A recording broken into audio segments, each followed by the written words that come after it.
அனைவருக்கும் இனிய விநாயகர் சதுர்த்தி நல்வாழ்த்துக்கள். இந்த பதிவில் பாரதியாரும் விநாயகரும் பற்றி ஒரு சில விஷயங்களை பகிர்ந்துக்கலாம்னு நினைக்கிறேன். முதல்ல பாரதியார் விநாயகரை பற்றி நிறைய பாடல்கள் பாடியிருக்கிறாரு. விநாயகர் நான்மணி மாலை அப்படின்றது இதில் முக்கியமான பாடலாக கருதப்படுது. இந்த பாடலில் தான்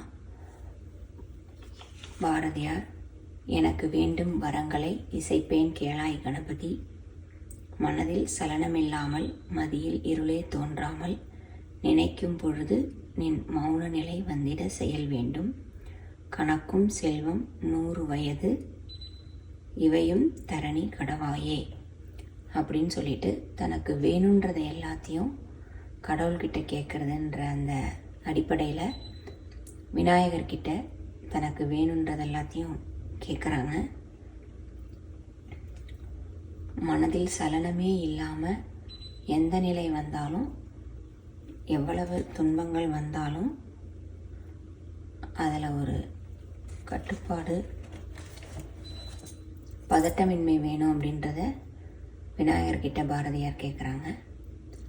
அதற்கு பிறகு இந்த விநாயகர் சதுர்த்தி அப்படின்றத பாரதியார் எப்படி பார்த்தாங்க அப்படின்னு பார்க்கும் பொழுது, விநாயகர் சதுர்த்தி மட்டும் இல்லாமல் எல்லா பண்டிகைகளையுமே தேசியத்தை வளர்ப்பதற்கான வழிமுறையில் ஒன்றா தான் பாரதியார் கருதினார். அந்த அடிப்படையில் எப்பயுமே நம்மளுடைய பண்பாட்டில் ஒரு பண்டிகை அப்படின்றது மக்கள் அனைவரையும் எந்த ஒரு மனக்கசப்பு, பிரச்சனைகள், பிரிவுகள் எது இருந்தாலுமே அது எல்லாத்தையும் சகஜமாக்கக்கூடிய ஒரு நிகழ்வாக தான் ஒரு பண்டிகையுமே நம்ம நாட்டில் வரையறுத்து வச்சுருந்தாங்க. அதனுடைய ஒரு பகுதியாக தான் பண்டிகைகளை மக்களை ஒருங்கிணைக்கக்கூடிய ஒரு வழியாக பார்த்து தான் அந்த சுதந்திர போராட்ட காலகட்டத்தில் பாலகங்காதர திலகரை தன்னுடைய குருவாக கொண்டிருந்த பாரதியாரும் விநாயகர் சதுர்த்தி பெருவிழாவையும் மக்களை ஒருங்கிணைக்கிறதுக்கு அவங்களுடைய அறியாமையை இருந்து அவங்க வெளியில் அனைவரும் ஒன்றிணைந்து கொண்டாடக்கூடிய ஒரு விழாவாகத்தான் விநாயகர் சதுர்த்தியை பாரதியார் பார்க்குறாங்க. அதே போல் பாரதியார் பாண்டிச்சேரியில் இருந்த காலகட்டத்திலையும் அங்கே இருக்கக்கூடிய மணக்குள விநாயகர் கோவிலில் உட்கார்ந்து பல எண்ணங்களை தெளிவுபடுத்தியிருக்கிறாங்க.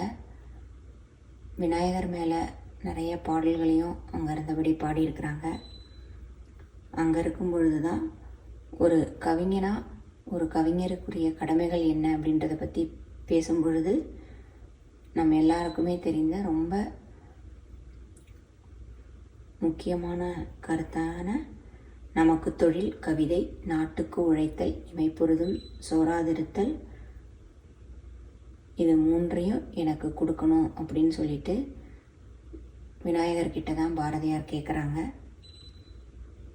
அந்த அளவுக்கு பாரதியாருக்கு விநாயகர் மேலே ஒரு ஆழ்ந்த ஈடுபாடும் பிடிப்பும் இருந்துச்சு. அதனால் விநாயகர் சதுர்த்தி பெருவிழாவை அனைவரும் இனிமையாக கொண்டாடணும் அப்படின்றதுல அவங்க ரொம்ப முழுமுனைப்போடு செயல்பட்டாங்க. இந்த விநாயகர் சதுர்த்தி திருநாளில் பாரதியார் விநாயகர் சதுர்த்தியை பற்றிய கருத்தை உங்கள் கூட பகிர்ந்துக்கிட்டதில் எனக்கு ரொம்ப மகிழ்ச்சி. நன்றி.